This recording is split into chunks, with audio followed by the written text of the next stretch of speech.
আচ্ছা বাদ দেন, আগে বলেন যে আপনি ঘুম থেকে ওঠেন কখন? আহ, আমি তো 11টা 12টার আগে আসলে উঠতে পারি না। যাক, খুব ভালো হয়েছে, কারণ আমি 10টার আগে ঘুম থেকে উঠতে পারি না তো, সকালের ডিউটি আমি করতে পারি না, এই জন্য স্কুলের কোনো ডিউটি করি না। আর বাসায় ফিরবেন কয়টা বাজে রাত্রে? 12টা একটা। 12টা, 1টা, 2টা, 3টা, 4টা সমস্যা নেই, কিন্তু ওভার টাইম দিতে হইব প্রত্যেক ঘন্টায় ডবল ডবল। ঠিক আছে, কোনো সমস্যা নেই, টাকা পয়সা নিয়ে কোনো চিন্তা আর নেই। লাঞ্চ ডিনার কি টাকা দিবেন নাকি খাওয়াই দিবেন? তুমি বলো তুমি কি চাও।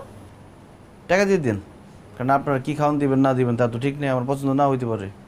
আর ডিউটি কি খালি আপনার করতে হইব নাকি স্যারেরও করতে হইব? স্যার মানে কোন স্যার? আপনার স্বামী?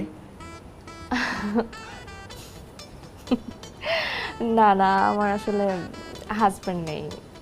আফটার অল আমার ডিসেম্বরে বিয়ে, আমি বিয়ে করার জন্য বাংলাদেশে এসেছি।